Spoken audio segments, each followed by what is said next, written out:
Eh, bueno, como decía Jorge, lo que voy a presentar hoy es sobre más aplicado al Golfo de México, pero es en general tratar de encontrar patrones en los flujos que pueden ser tanto atmosféricos. Voy a dar un par de ejemplos atmosféricos ya que estamos en el centro de la atmósfera para el final de la charla, pero en particular en el Golfo de México, porque mucho de esto fue financiado después del derrame de petróleo en el norte del Golfo de México y con el consorcio de CONACYT-CENER estamos también avanzando en estos temas. Entonces, lo que están viendo acá, moviéndose, es un color puesto sobre y advectado por velocidades calculadas geostróficamente a partir de observaciones satelitales de altura del mar. Lo que quiero mostrar acá es que en 15 días, simplemente 15 días, ustedes ya empiezan a ver un montón de estructuras. Por supuesto, podría haber puesto una imagen, por ejemplo, de clorofila, pero dependería de dónde está la fuente, dónde está creciendo el fitoplancton, o podría haber puesto una imagen de temperatura, pero bueno, a esta altura del año en el Golfo de México posiblemente todo es rojo, ¿no? Pero entonces va a depender un poquito de los cambios de temperatura.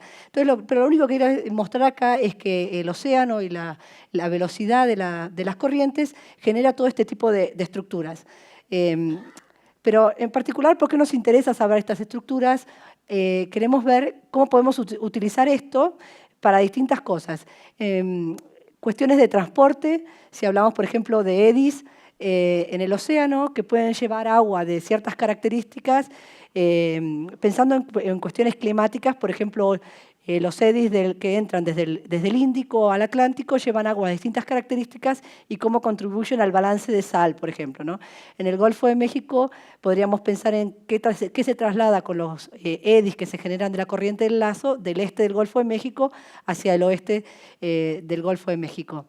Esa es una de las cosas que queremos obtener con este tipo de cálculos. Otras es saber características generales de la circulación, más en promedio, decir cuáles son las áreas en el Golfo donde tenemos mucha más mezcla, cuáles son las áreas que hay más retención, o que si hubiera un derrame de petróleo tardaría más en dispersarse, por ejemplo, ¿no? Conocer primero las diferentes características. Entonces hay algunas características que van a ser más en promedio y persistencia, y después otra cosa que queremos sacar con estos métodos es si podemos predecir este tipo de inestabilidades. Esto es lo que le llamaron la Tiger Tail, que después del derrame de petróleo en abril, por mucho tiempo se quedó la mancha confinada por esta zona, y esto es para mediados de junio, hubo un gran filamento que se estiró hacia el sur, ¿no?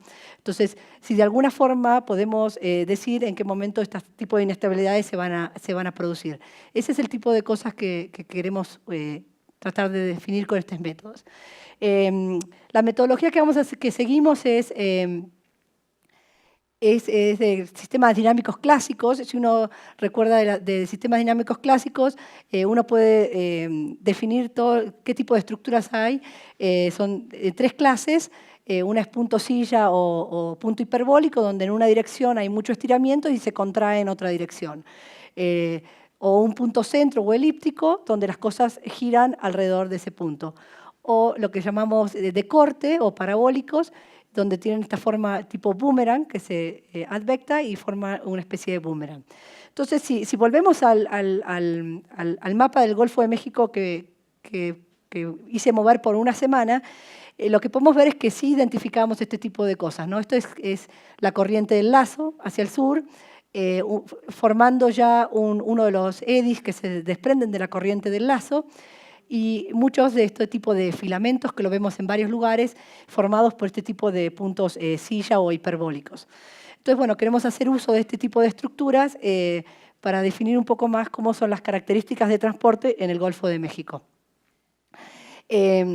Bueno, con todo esto de que no se movía en la presentación, no dije nada de los colaboradores. Estaban en el primer slide, pero bueno, ahora seguramente en cada uno de los puntos que vaya diciendo voy nombrando con quiénes, por lo menos los principales colaboradores. Hay otros, por supuesto. Primero voy a hacer una revisión sobre la teoría de las estructuras lagrangianas coherentes, que no es mía, es de Haller y Berombera. Y después un poco más de una extensión, que es la parte que más colaboré yo, que es la persistencia de estos puntos hiperbólicos y cómo podemos usar esto para predecir. Como dije, lo voy a hacer para el Golfo de México en particular, en principio para encontrar patrones generales y una aplicación a dos problemas. Uno, el problema después del derrame de petróleo, y un experimento de drifter que hicimos a raíz del derrame de petróleo. Fuimos al lugar del derrame de petróleo y tiramos muchísimos drifters para estudiar la dispersión en la región. Y por último, empezar algo sobre cómo la comparación entre los anillos de la corriente en lazo, cómo los encontramos desde altimetría y cómo están siendo reproducidos por los modelos a pesar de tener asimilación. Bueno, pero esto es trabajo que todavía estamos terminando. Como dije al principio, voy a poner a lo último un par de ejemplos atmosféricos, porque todo este tipo de estructuras, de hecho, cuando empezamos a trabajar todo esto, empezamos con las bandas de Júpiter, ¿no? Entonces, no importa qué tipo de flujos tenemos, hay muchas aplicaciones en plasma, en la atmósfera. Entonces, no tengo demasiadas cosas en la atmósfera, pero un trabajo que tenemos sobre la comparación de los agujeros de ozono entre el sur y el norte, y un poco sobre la dispersión de ceniza volcánica en la erupción del 2010. Solamente para poner un ejemplo para que vean que puede haber aplicaciones de más interés por ahí para este grupo, ¿no? Ok, entonces, definiendo un poco la teoría geodésica, es una teoría geométrica. Entonces vamos a encontrar esto. Una cosa que me olvidé mencionar es cuando la teoría clásica de sistemas dinámicos, el flujo es periódico o cuasi periódico, ¿no? Pero ya vimos que en el océano la variabilidad es enorme, es totalmente aperiódico, y otra cosa que es distinta es que es por tiempo finito. Nosotros tenemos un mes de datos, un mes de esto, una semana, lo que dure el evento. En cambio, cuando definimos todas estas cosas en sistemas dinámicos, tenemos por tiempo infinito y periódicos en general o cuasi periódicos. Entonces, la organización de esto va a ser es una teoría geométrica, entonces va a estar basada en definiciones como corte y repulsión, estiramiento, y basado en qué podemos minimizar con la forma variacional, vamos a poder obtener los distintos estructuras, ya sean elípticas, hiperbólicas o parabólicas, que en general lo podemos relacionar con una generalización de los toros Kamm, que nos darían los bordes de los anillos, la parte de hiperbólica, que nos darían estos filamentos que mostré hace un rato, que serían como los manifolds o variedades estables e inestables en sistemas dinámicos, y las parabólicas, que son como los núcleos de una corriente, por ejemplo, la corriente del lazo o la corriente del Golfo. La corriente del Golfo podría ser un ejemplo. Las referencias están acá, son Haller y Berombera y algunas extensiones, y Farahman para el caso sobre todo para el caso de parabólicas. Bueno, va a haber un poco de ecuaciones al principio, pero nada para asustarse. Empezamos por...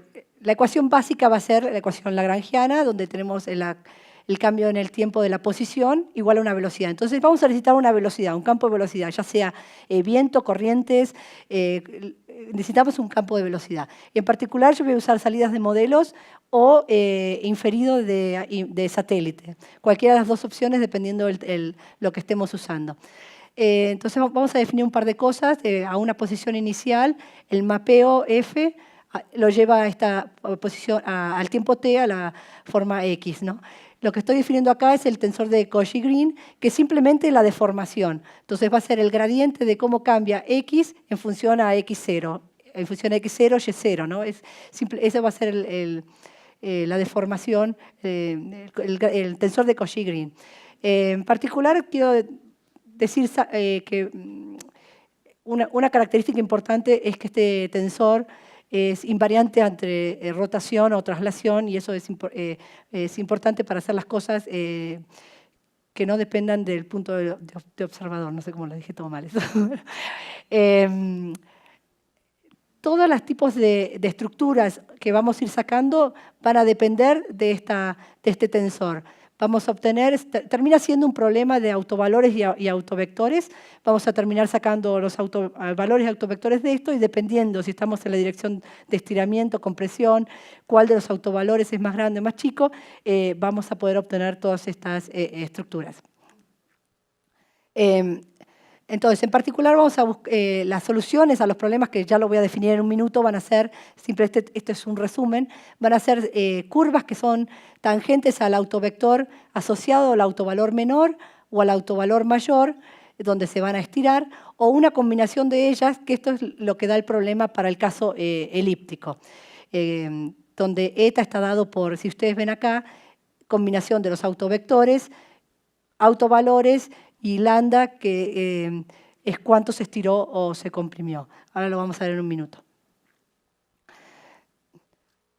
Las dos características que vamos a buscar tienen que ver con la repulsión y con el corte.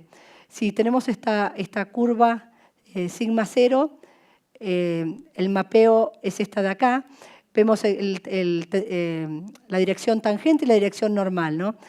Si tenemos la dirección el mapeo de la dirección normal vendría dado por este vector acá. Ahora, la proyección en la dirección normal al tiempo t está dada por ρ.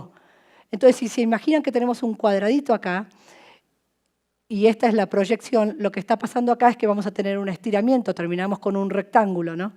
Y lo mismo, la proyección en la dirección tangente, que es lo que va a producir que esto se deforme. Eso va a ser el corte. Entonces, con estas dos características geométricas es que vamos a obtener las distintas curvas. Para el caso de las hiperbólicas, si ustedes se fijan, el principio va a ser, el principio variacional que buscamos es que no haya corte cuando hay estiramiento, entonces que el estiramiento sea parejo. Entonces buscamos que a primer orden el corte sea 0. Y definiendo ese problema variacional, obtenemos curvas, dependiendo si voy para atrás o para adelante, que ahora en un minuto voy a definir eso, curvas que son paralelas al autovector psi1 o psi2, donde este es el asociado al máximo autovalor y al mínimo autovalor.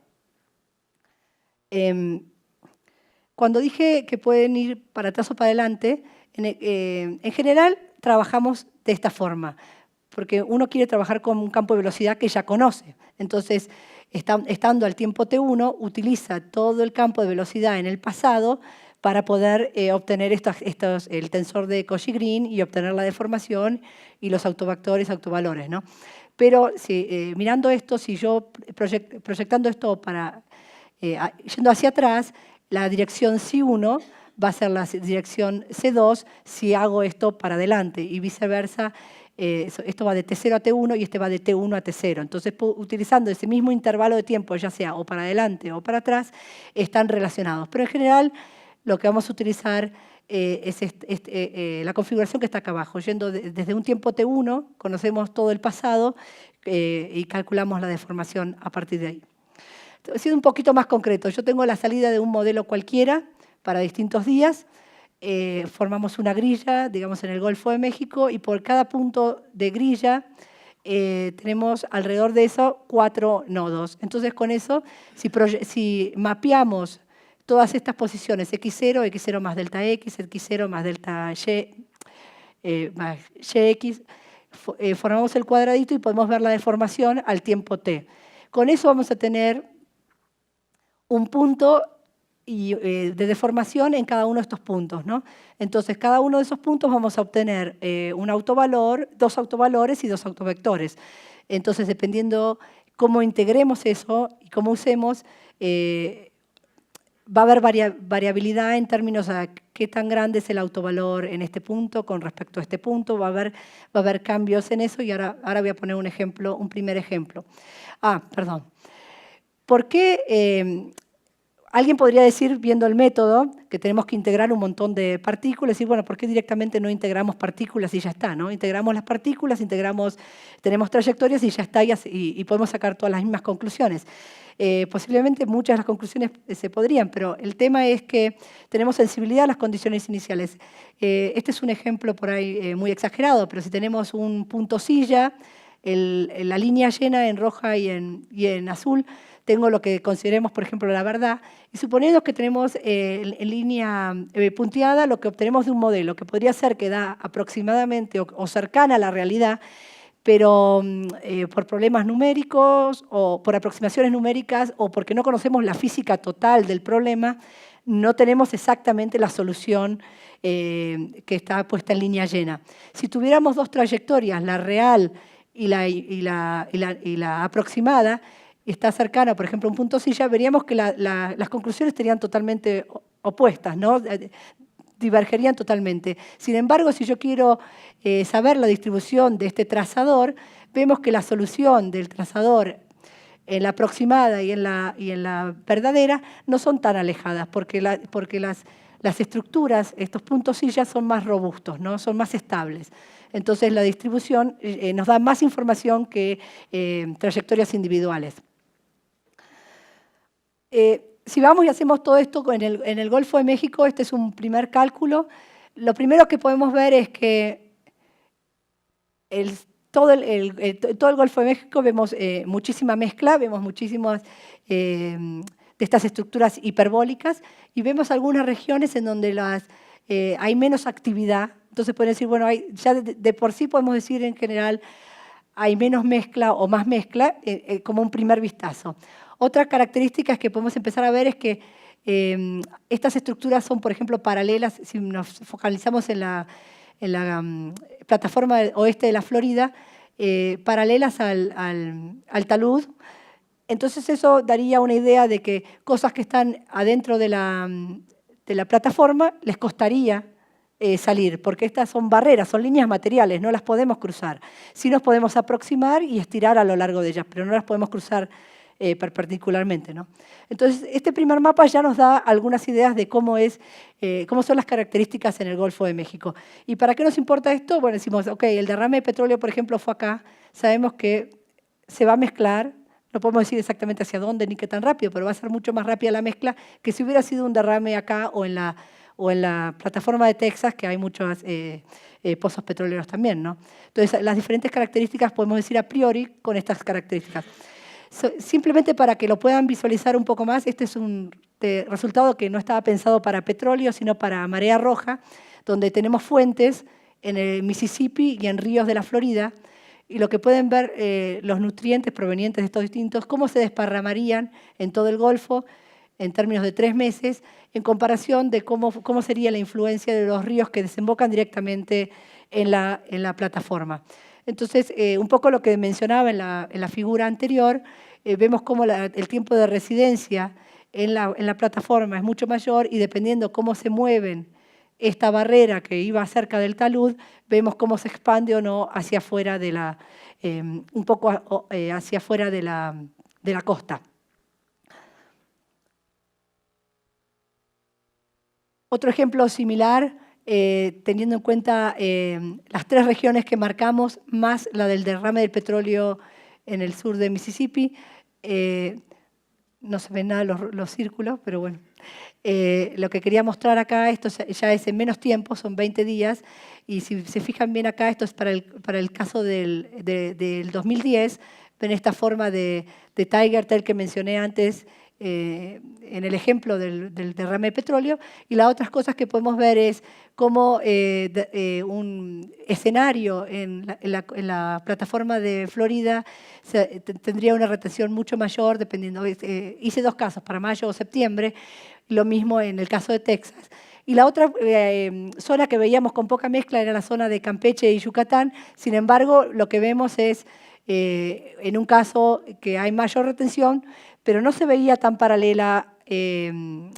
Las estructuras lagrangianas no son realmente paralelas a la plataforma en Campeche y Yucatán, y se ve cómo hay pérdidas. Llegan a salir de la plataforma a pesar de tener mayor tiempo de residencia. ¿Cómo se compara esto con la realidad? Esto eran de modelos. Simplemente voy a poner un ejemplo. Este es el trabajo de Yang del 99. Estos son drifters de tipo Code que los tiraron en el norte de Florida, en esta región de acá, del Panhandle, en esta región de acá, cada 15 días por un año. Iban y tiraban en 15 puntos distintos cada 15 días durante un año. Son todas las trayectorias que sacaron. Una de las cosas que vemos es cómo hay una tendencia a no entrar en la plataforma oeste de la Florida. Es lo que ellos le llamaban la Forbidden Zone. Entonces, si vemos cosas que fueron tiradas afuera de estas barreras, la tendencia es no entrar, y si fueron, como yo ponía los ejemplos, derrames adentro de la plataforma, sería difícil que salgan. Por supuesto, se pueden estirar a lo largo y salir por el sur por los Cayos, pero no salir directamente hacia afuera de la plataforma. Esto es trabajo que estamos haciendo en este momento. La mayor parte fue desarrollada por Rodrigo Durán, que estamos escribiendo un paper, y por Matt en CISESE, Go. Como dije en un momento, una idea también es tratar de tener ideas promedio o ideas generales de cómo son estas barreras.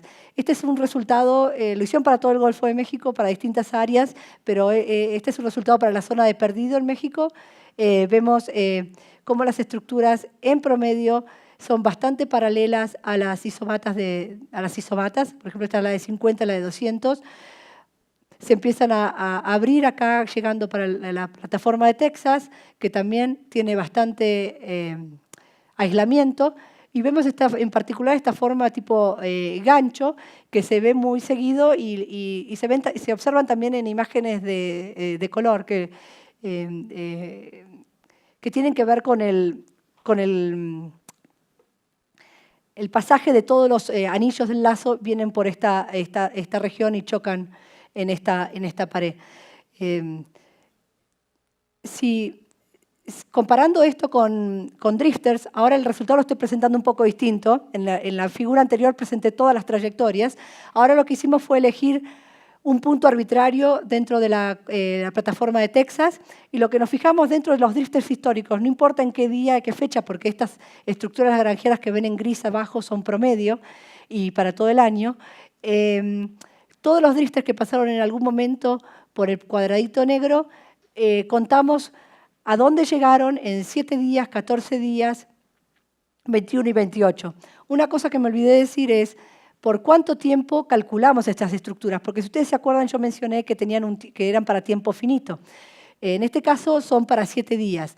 Entonces esperaríamos que en 7 días no haya mucho intercambio, pero puede haber variabilidad. Y si se fijan, siguen muy bien los contornos por bastante más que 7 días, ¿no?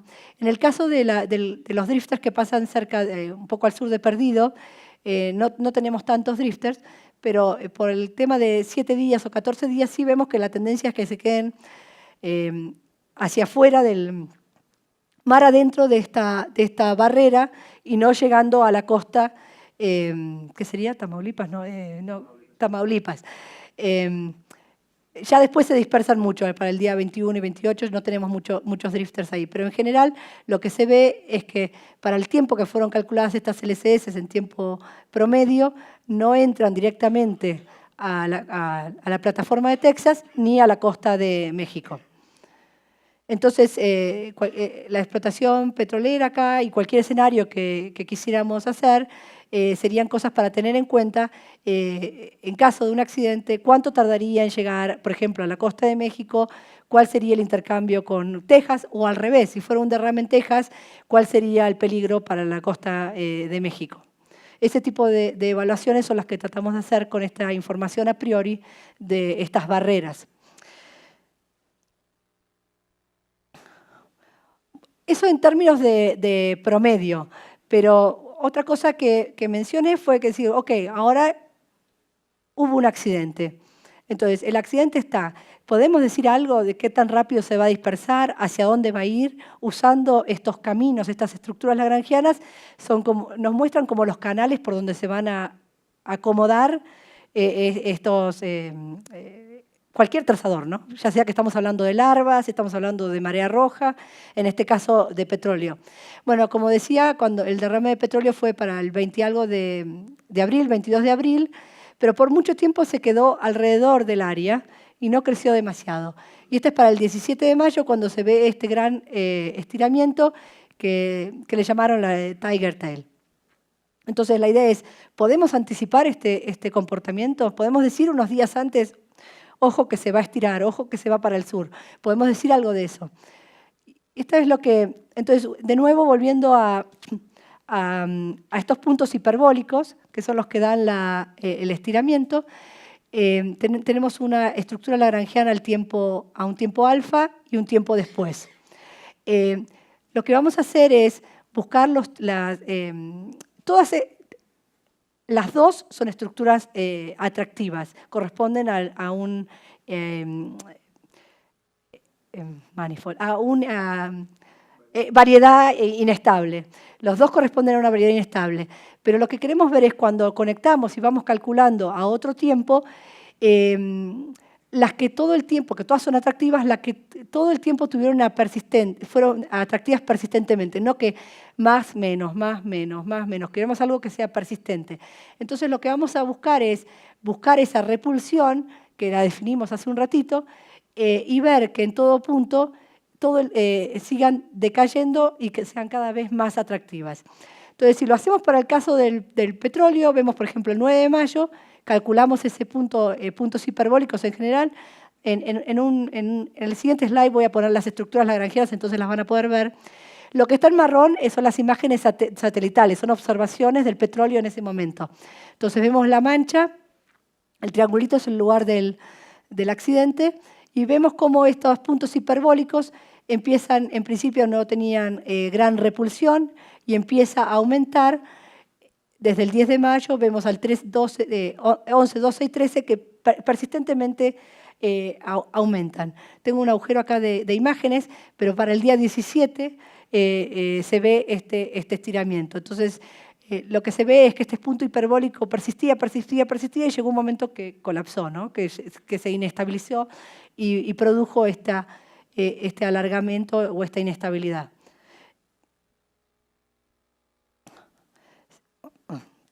Si lo vemos en términos de la evolución, entonces este era el punto hiperbólico persistente que marqué en la figura anterior, y vemos cómo eran las estructuras lagrangianas, ¿no? Podría haber uno dicho, bueno, este es un camino posible, este es otro posible, acá tenemos un filamento grande, hay muchos caminos posibles para ir. O sea, solamente esta información no nos dice demasiado. Tenemos que complementarla como cuál es la memoria, cómo persiste este punto hiperbólico y por supuesto, sabiendo un poco más del campo de velocidad.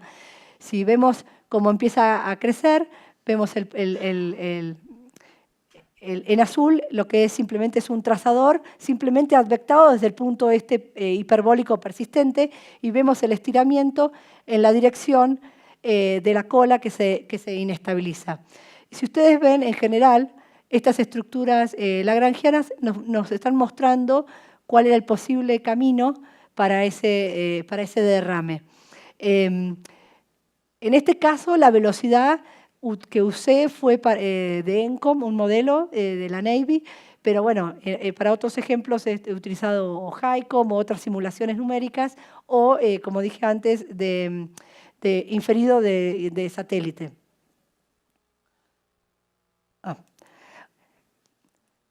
Después del derrame de petróleo hubo bastante interés, se puso, le llaman Gulf of Mexico Initiative, Research Initiative, que es la plata del juicio de BP, básicamente se puso para investigación y es como una agencia, ¿no? Como si fuera NSF o cualquier agencia que dio plata a distintos consorcios para hacer investigación que tengan que ver con distintos aspectos relacionados al derrame. Hay algunas cuestiones de restauración en la costa, hay otras cuestiones de transporte. Bueno, el consorcio que estoy involucrada tiene que ver con transporte, que se llama CARTE, ¿no?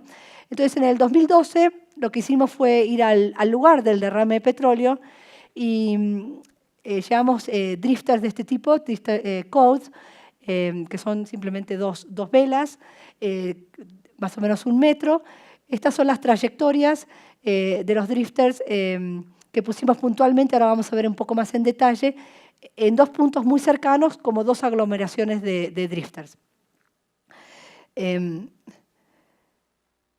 Simplemente para que vean, en ese momento, esta es una imagen de color del momento que fuimos a hacer el experimento con el grupo GLAD, que se llama Grand Lagrangian Experiment, GLAD. Se ve la imagen de color y las estructuras lagrangianas en este caso las sacamos utilizando aviso, las inferidas de aviso, ¿no? Entonces se ve claramente como esta pluma de color sigue las estructuras obtenidas por aviso. Esto en general,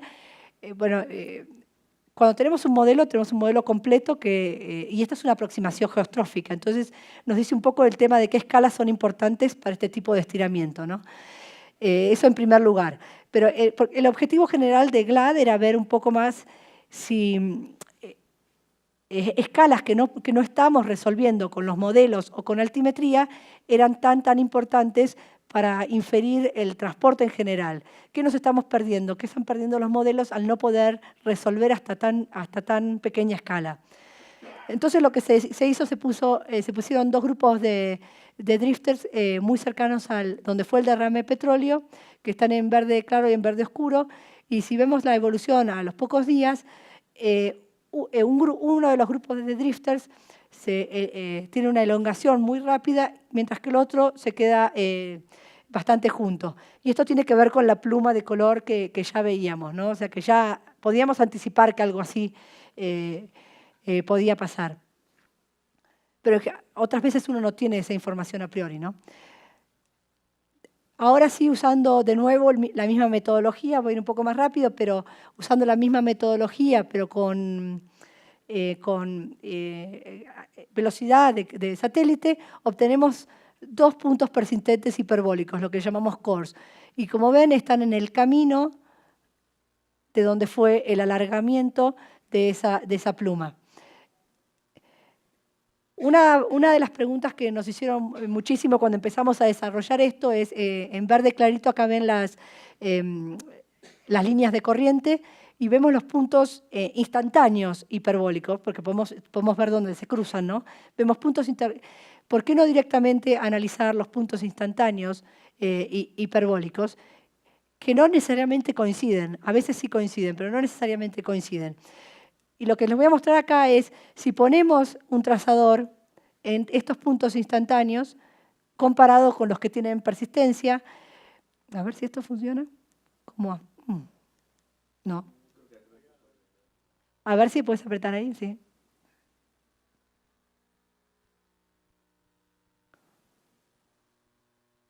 Vemos cómo hacia atrás las líneas que venían en esos puntos hiperbólicos persistentes crecen mucho más en general que el trazador, que por supuesto crece un poco que en los puntos hiperbólicos instantáneos. Entonces esto tiene que ver con la memoria que decíamos de estas LCS, porque estos puntos hiperbólicos o cores que sacamos generalizados de la teoría de estructuras lagrangianas tienen un tiempo. Esa matriz, el tensor de Cauchy-Green fue calculado 15 días, 20 días o lo que hayamos utilizado, ¿no? Tiene una memoria, ese campo de velocidad está todo utilizado ahí, ¿no?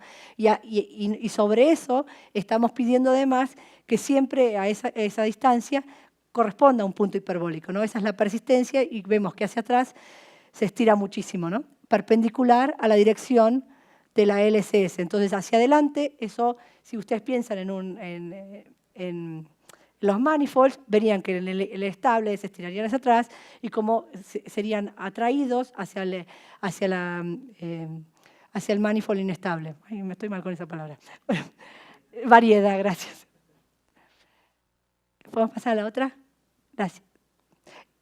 Y acá voy a necesitar que lo pongan de nuevo. Y exactamente lo mismo, tenemos de fondo las líneas de corriente, los puntos azules y los puntos rojos son los dos grupos de drifters, y en rojo y en azul, con distinto tono, estamos poniendo desde el centro de los drifters qué tan lejos estábamos. Y vemos la evolución de este trazador y no necesariamente siguen el campo euleriano instantáneo. Lo que vemos es la evolución lagrangiana. Por supuesto hay diferencias, pero esto está inferido desde altimetría y otros detalles van a tener que ver con física que no está resuelta por la altimetría o por directamente errores ¿cómo es aviso? Aviso lo tenemos cada 25 kilómetros y cada 7 días, ¿no? Entonces tampoco tenemos no solamente la física involucrada en la aproximación, sino también la resolución que tenemos. Y otras cosas a tener en cuenta, un drifter no tiene por qué ser exactamente igual que agua, ¿no? Por supuesto, por ejemplo, si hay viento, están diseñados para no tener una gran influencia de viento, pero va a tener un poco de arrastre por viento. Y son de tamaño finito y flotan. Entonces hay algunas diferencias a tener en cuenta también con la evolución de agua. Pero en general se ve un alargamiento en la dirección esperada y un comportamiento de los drifters como es predecido por las LCS. Estos resultados están resumidos en estos dos papers. Y ahora pasando un poco a las elípticas, que no fijan el tiempo, perdón. Rápidamente, el principio para encontrar los puntos elípticos, que en este caso lo voy a utilizar para un ejemplo de uno de los anillos del Golfo, es que no haya estiramiento a primer orden en promedio. Si ponemos un ciclo cerrado, vemos, por ejemplo, esta sombra verde con respecto a la roja, vemos que se estiró de forma diferente, se ve la sombra más grande acá, como un caso que el que estamos buscando es que, si bien se puede deformar, a primer orden no haya estiramiento diferencial. Entonces, lo que se define acá es ese estiramiento que veníamos definido con la repulsión y el problema variacional a primer orden.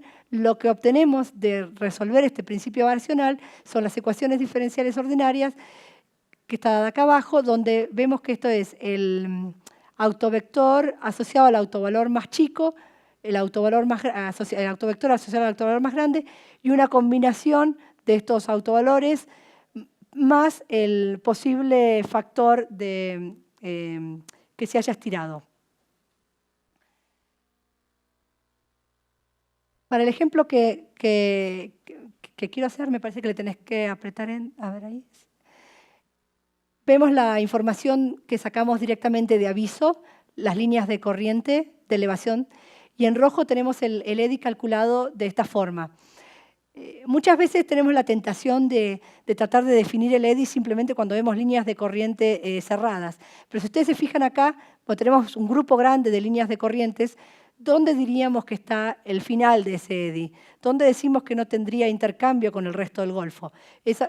Sin hacer una cuenta del tipo de las que estoy diciendo ahora, pues hay otros métodos, por supuesto, ¿no? Calcular la vorticidad relativa o cubo Wise, donde ver más rotación que traslación. Hay distintos métodos, pero si quisiéramos ver cómo se mueve toda esta masa de agua coherentemente, sin intercambio, hacia afuera, si pasamos al siguiente slide, y a la película, acá elijo el último contorno, y lo que vemos es cómo se desparrama, a pesar de haber sido uno de los contornos cerrados, a lo largo de todo el Golfo. Una cosa que quiero marcar es que, si se fijan, lo azul no llega a entrar a lo rojo, ¿no?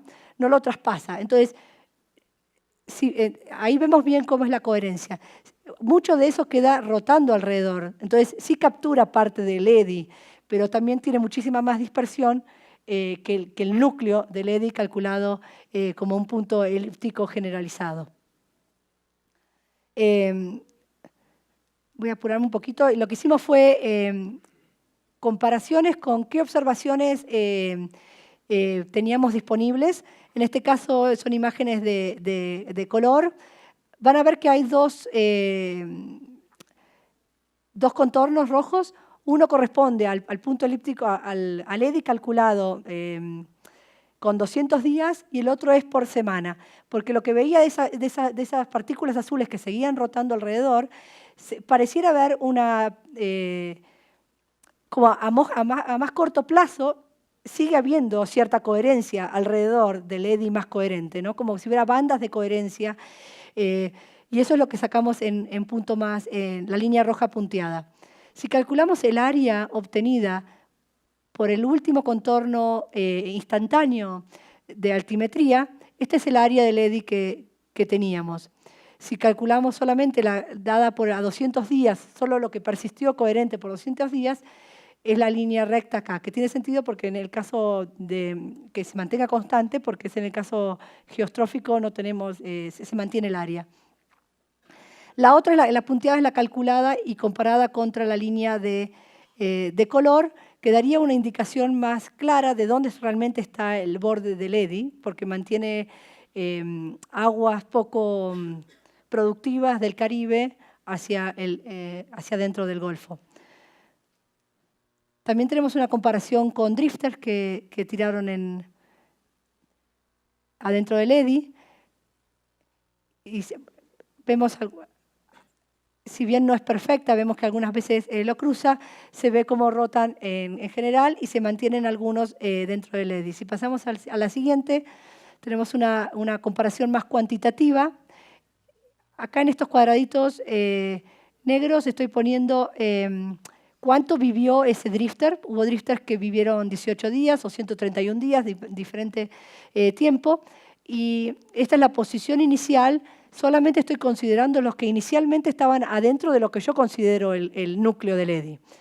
Y dónde terminaron, perdón, no dónde terminaron, la mediana dentro de su ciclo de vida, 18 días, 24 días, dependiendo cuánto vivieron. Y lo que vemos es que los que se iniciaron adentro de este núcleo realmente permanecieron muy cerca, algunos sí salieron, pero como muchos se fueron alrededor de 50 kilómetros afuera del core. Entonces sí, realmente el eddy, como lo está viendo altimetría, parecería bastante realista, ¿no? A pesar de ser la resolución de 25 kilómetros, información cada 7 días. Esto originalmente empezamos a trabajar en esto, y es trabajo que todavía no terminamos, de hecho estamos revisando el paper para poder volver a mandarlo. La pregunta inicial era cuánto de la submesoescala que vemos en los modelos y que altimetría obviamente no puede ver, tienen influencia en desarmar estos eddies, cuánto los estamos perdiendo. Entonces, este es el resultado usando uno de estos modelos a 1 kilómetro con submesoescala, o sea, que consideran la submesoescala. No pudimos, usando el campo velocidad total, no pudimos encontrar ningún eddy coherente que sobreviva nada, ni una semana, menos 200 días como lo encontramos en aviso. El paso siguiente que hicimos fue simular aviso con este modelo. Entonces agarramos la altura de nivel del mar del modelo, hicimos los tracks de satélite y calculamos nuestro propio aviso, ¿no? Y usando nuestro propio aviso encontramos un eddy coherente, que es el que está en rojo. Perdón, que es el que está en azul. En rojo está el eddy obtenido por aviso. Entonces, dos cosas a destacar. Primero, el eddy encontrado en el aviso del modelo es más chico y no está en la posición exacta, pero bueno, sí tiene, el aviso del modelo sí tiene un eddy. Adentro del eddy del modelo pusimos unas partículas que son las que están en azul un poco más clara, y ya vemos por qué no encontrábamos un eddy coherente, porque ya ven que empieza a dispersarse, ¿no? Que no realmente tiene pérdidas. Sin embargo, esta es la vorticidad relativa en el modelo, en uno de los días, y ya para toda la estructura que se ve en el modelo, realmente la pérdida que tiene este eddy, yo hubiera esperado que era mayor, ¿no? Por lo menos por instinto. Esta es una medida de qué tan compacto es el eddy, y si ven la línea en azul clara, a pesar de que se ve mucho y pareciera que mucho se va, realmente todo permanece bastante cerca. Entonces, a pesar de no encontrar algo coherente, tampoco podemos decir que el modelo de submesoescala fue tan dispersivo como primeramente pensábamos al ver la vorticidad relativa. Bueno, ya solo para resumir, bueno, lo que quería mostrarles hoy era un poco el resumen de cómo podemos obtener este tipo de estructuras y cómo las podemos utilizar. Rápidamente resumiendo, podemos utilizarla para saber características medias, dónde va a haber más mezcla, dónde va a haber menos mezcla. ¿Hay algún camino muy frecuente, por ejemplo, para la salida del agua del Mississippi? ¿Hay algún camino muy frecuente o alguna barrera que persiste entre la plataforma y el océano interior? Ese tipo de preguntas son las primeras. La segunda cosa que quisimos ver es podemos decir cuándo se va a inestabilizar, va a haber algún estiramiento en especial, que fue lo que resolvimos con estos puntos hiperbólicos persistentes. Y la última fue obtener estos eddies coherentes para ver cómo un traslado de masa sin mezcla con el océano interior. Por ahí no tengo o por lo menos no tengo en presente en este momento ningún caso importante. ¿Por qué? Nos interesaría saber que el agua trasladada con un anillo del lazo llegue sin mezcla a la costa de México. No hay ningún problema que se me ocurra importante para eso, pero si pensamos en otros problemas, como mencioné, cuestiones de cambio climático, con la corriente de agujas, cuánta agua del Índico pasa al Atlántico con estos eddies de agujas, hay otro tipo de aplicaciones. Y otra aplicación para este tipo de estructuras es la que mencioné, que iba a poner algunos casos atmosféricos. Este es para el caso del agujero de ozono. Tenemos las estructuras hiperbólicas en rojo y azul y la parabólica, que en realidad no saqué ninguna en estos ejemplos previos, alrededor de lo que confina el agujero de ozono. Entonces, en el sur siempre está el agujero de ozono, ¿no? De determinada temporada siempre se observa. En el norte a veces sí, a veces no. Entonces, una de las cosas que estábamos viendo es qué tan importante es esta barrera para confinar una masa de aire con ciertas características para que realmente se desarrolle este mínimo de ozono.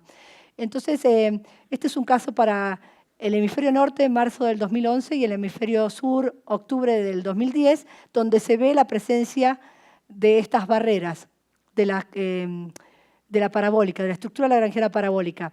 Ahora, si vamos a otros años en el norte, donde no se observó mínimo de ozono, lo que vemos es que no había una estructura cerrada que confine ese aire por mucho tiempo. Entonces, esa es una aplicación de este tipo de estructuras.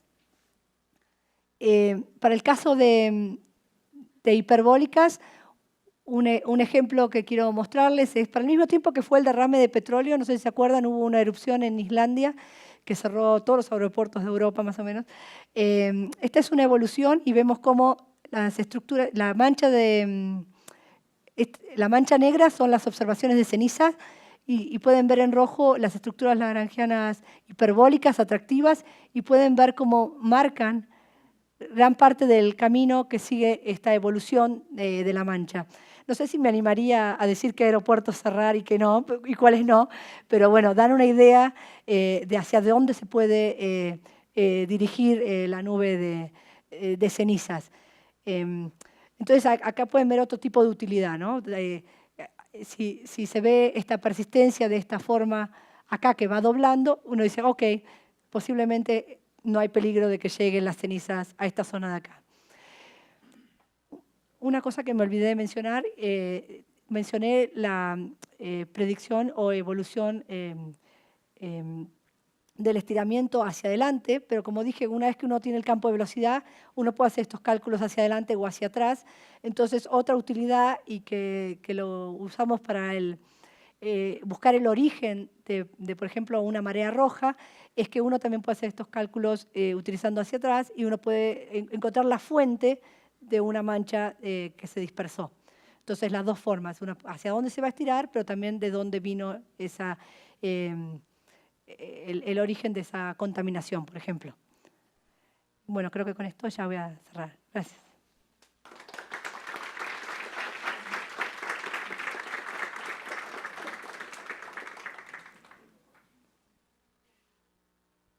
¿Preguntas? Sí. Está ahí el doctor Martínez. Ahora, muchas gracias, muy interesante. Preguntas muy simples. ¿Qué tanto, bueno, cuando calculaste y mostraste que en las plataformas no entran las partículas estas, ¿no? Sin embargo, la experiencia muestra, por ejemplo, cuando fue el ISTOC, que pues toda Campeche se llenó, luego se fue a la parte, digamos, profunda, te fue siguiendo hacia el norte y después se fue hacia Galveston, ¿no? O sea que se metió a esa parte, que su plataforma es amplia y en principio no debería de haber pasado. Mi pregunta es si en los campos de velocidad que tú consideras tienes mareas, por ejemplo, bueno, y qué tan sensible es tus resultados a que tú incrementes la resolución temporal de los campos de velocidad para el cálculo de tus estructuras. Sí, primero las cuestiones, si fuera muy costero, obviamente el modelo que yo estoy usando o altimetría no sería la mejor velocidad para utilizar, obviamente. Sí esperamos que sean robustas ante pequeños cambios, por lo que mostraba de la sensibilidad a condiciones, pero bueno, si tiene toda una física aparte, obviamente que no. Con respecto al derrame en Campeche, tengo alguna figura por ahí, sí sigue paralelo a la costa mexicana hasta la frontera casi con Estados Unidos, creo, pero sí llega a la costa, pero en general mucho de lo que se ve en las imágenes de satélites siguen estas estructuras paralelas a las isobatas, sí, pero en promedio, pero sí hay cruce de las fronteras, de la barrera, sí. En el caso de Texas y de Florida, por los drifters, por experimentos que ha hecho BOEM con drifters, que hay 2 experimentos, uno que mostré el resultado y que poniendo los drifters en el norte casi no entran a la costa de la Florida, directamente no entran a la costa de la Florida. Ahí sí se ve que parecían ser más persistentes y en los modelos se ven más persistentes. Y en el caso de Texas, el experimento que hizo BOEM fue al revés, pusieron el experimento LaTeX, pusieron los drifters adentro y no se ve que los drifters atraviesen cruzando las isobatas, más bien se van hacia el sur y se van por la costa al sur con el límite de México. Sí, pero son características promedios, por supuesto que puede haber, y son una primera guía, pero va a haber desviaciones de eso, por supuesto, sí.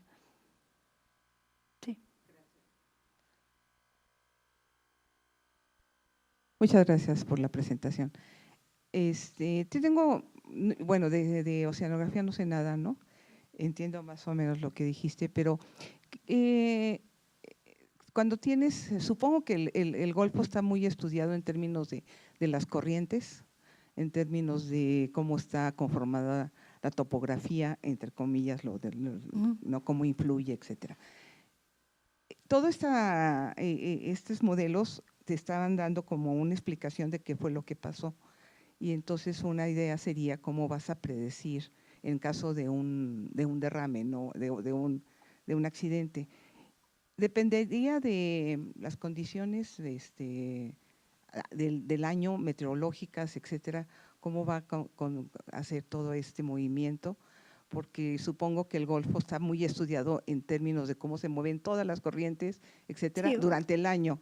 Entonces va a depender de en qué momento del año te dé una predicción. Y la otra sería, si a eso le sobrepongo por ejemplo, ahorita un huracán que está, ejemplo, pues sí, entonces ya. Claro, por supuesto. Todo esto ya quién sabe qué pasaría, ¿no? Sí, bueno, hay algunas cosas, por supuesto que va a haber cosas que dependan de la estación, vientos y cuestiones cerca de la costa que van a ser más dependientes del viento, que van a cambiar con la estación. Otras, por ejemplo, como la corriente del Lazo, que tiene una extensión más hacia el sur, sube y baja al norte, al sur, y hasta que desprende el eddy, va a influenciar corrientes en el borde de la plataforma de la Florida. Entonces, sí va a haber características de ese tipo que van a depender de otras, de la estación, qué vientos hay, por ejemplo, y bueno, la presencia de un huracán ya ni hablar, ¿no? Pero la idea primero, para la cuestión de predicción, como hice para la persistencia de estos cores, no importaría, porque mientras yo tenga la información de un mes antes, yo puedo hacer ese cálculo. Entonces, si hay un modelo que está funcionando para este día en particular, ese tipo de cálculos se pueden hacer y no, bueno, considerarían todo lo que es específico para ese momento, ¿no? Suponemos que tenemos un modelo buenísimo, pero bueno, ese es otro problema. O sea, el método podría utilizarse. Con respecto a todo lo que dije, características en promedio, ya recién con la pregunta anterior vemos que no va a ser, justamente son características promedio. La mayoría va a seguir a lo largo de la isobata. Bueno, pero va a haber algo que entre, algo que no, sí, pero ¿dónde está el mayor porcentaje de esta concentración? Y la otra es que va a depender siempre de dónde estén las fuentes con respecto a estas barreras. Entonces eso tampoco, no es que puedo decir simplemente viendo este mapa todo, ¿no? Tengo que decir, bueno, si la fuente está de este lado de la barrera, de este otro lado, y cuáles son las características de esta barrera. ¿Es una barrera que es persistente o es una barrera que está solo en verano, solo en invierno? Todo ese tipo de características. ¿Alguna? Gracias por la presentación. Quería preguntar si la teoría está basada en que la divergencia del campo bidimensional es cero. No está. No. En los casos que yo mostré, en general sí, pero no todos, porque estaba usando geostrofía, ¿no? Pero la teoría y cómo obtener las estructuras lagrangianas no necesariamente tiene que ser no divergente. Es decir, independiente. No. O sea, el tensor que calculas es instantáneo para cada momento en que Bueno, no es instantáneo porque consideras es para un tiempo finito. Tenés que calcular, porque acuérdate que es el mapeo, cuánto se deforma en 15 días. Pero sí. Bueno, pero el tensor representa... Sí, el tiempo T0, sí, exactamente, okay. Sí. Yeah. Y la otra es, me acuerdo hace muchos años que Polvani usó algo parecido con cirugía de contornos, le llamaban hace tiempo, para ver cosas de ozono. Y me parece que la idea era un poco ir más allá de lo que los modelos de resolución, o sea, diferencias finitas, por ejemplo, te podían dar. ¿Han hecho alguna relación con ese tipo de bueno, técnicas? La relación es que él se focalizaba también en transporte lagrangiano, pero que yo recuerde no trataba de encontrar a priori si era un punto elíptico o punto hiperbólico, pero sí su trabajo era seguir contornos de un trazador, que era lo que le llamaba la cirugía esta y que iba agregando. Bueno, muchas gracias. Nada. ¿Alguna otra pregunta?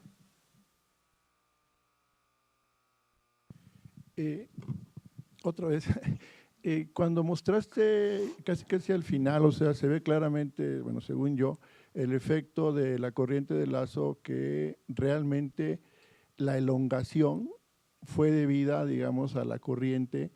La elongación en el momento del petróleo. Sí, la cola del tigre que le llaman, ¿no? ¿Cómo se llama? Realmente ahí no me queda muy claro por qué llamarle inestabilidad, si de lo que yo vi, de lo que yo leí, fue realmente un efecto de la corriente de lazo, y de hecho se te ve una recirculación de partículas o de estas cosas asociadas al ciclón que está… Exacto, esta forma un ciclón, claro. Bueno, o sea, en tu animación se ve cómo son la parte, pues uno de tantos que pusiste, que era rojo y azul, ¿no?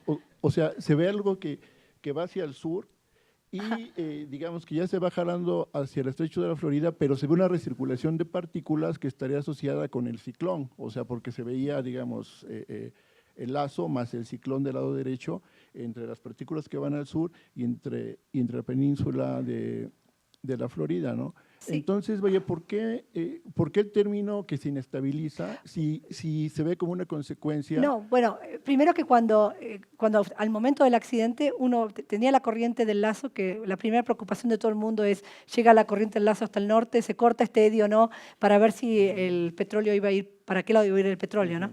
Pero sí, entonces conocemos qué está pasando acá abajo, y posiblemente sabíamos que acá había un eddy ciclónico, pero el tema es que el petróleo estaba más al norte de esas estructuras, y para que ese petróleo llegue hasta esas estructuras tuvo que haber más al norte, no sé cómo mostrarlo, a ver, espérate, a ver si esto lo muestra más.